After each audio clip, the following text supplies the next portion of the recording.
The problem of relevance and influence is even more acute for anarchist fellow travelers, as you often describe yourself. For the fact is that mass-based anarchism movements have been defeated and have essentially disappeared long ago.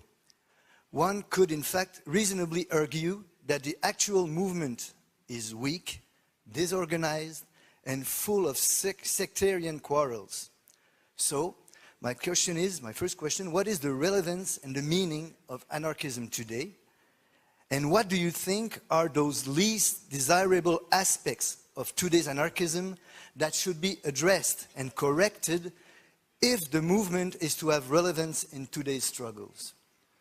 First of all, there weren't many mass-based anarchist movements.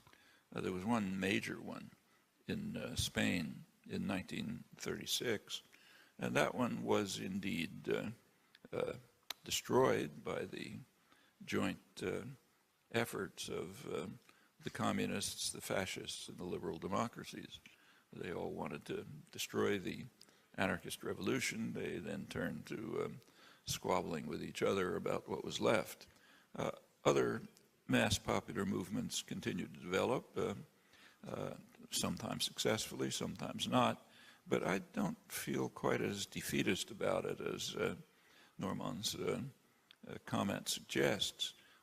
Even if the anarchist movements dissolve, they penetrate other activist movements. Most of the activism that I know of, including current activism, tracing back many years, is inspired by anarchist elements. They may not call themselves anarchist, but the concept of addressing structures of dominance and hierarchy and challenging them, that's been a core feature of modern activist movements, as of earlier ones, many which would not at all call themselves anarchists. The feminist movement, for example, was challenging deeply entrenched structures of domination, of subordination, raising consciousness about the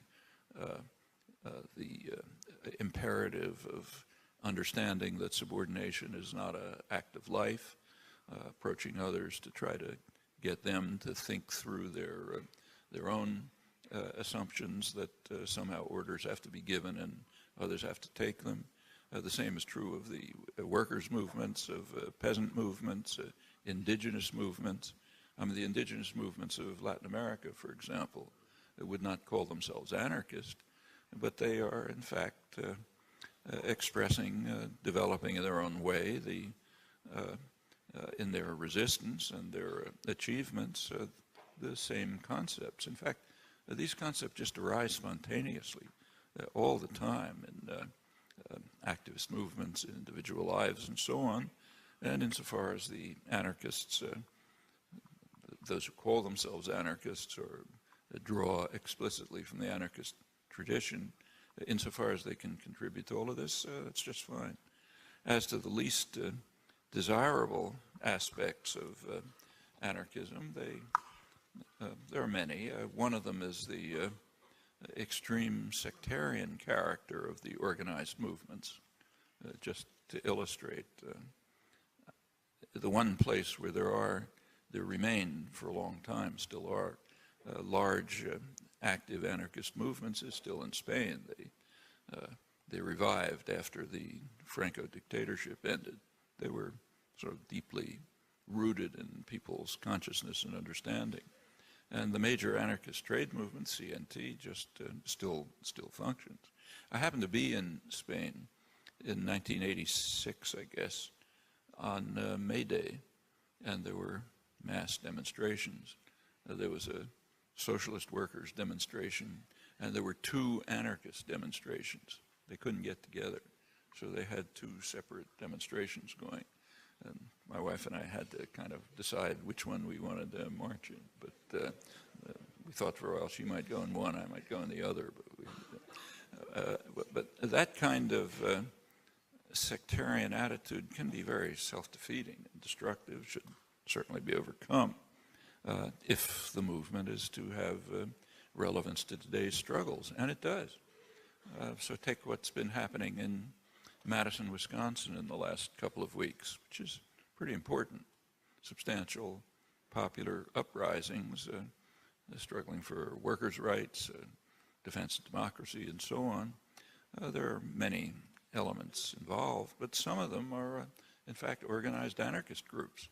So the IWW, the International Workers of the World, has been to some extent reconstituted after it was bitterly attacked, virtually destroyed by American progressives, by Woodrow Wilson and his associates many years ago. It's revived, not huge, but it's active and is among the elements participating in and energizing the popular movements that are taking place. So I don't think that we should be so defeatist in our picture of what these movements are and have accomplished. Now, the groups that call themselves anarchists, that's a different story. They are of all kinds of imaginable types. There's nothing general to say about them, but I think the basic ideas driving concepts that have been at the heart of the major anarchist developments for well into the 19th century, these remain, are constantly revived. They're because they're very natural.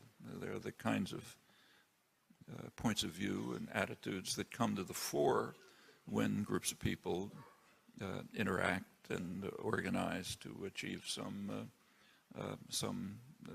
liberatory goal. And insofar as the anarchist movements maintain a presence, they can contribute to that, and they can learn from it, and they should. The same as in the case of not speaking truth to power, but speaking as best we can with audiences that matter, with them, not to them, and learning from them and contributing what's possible.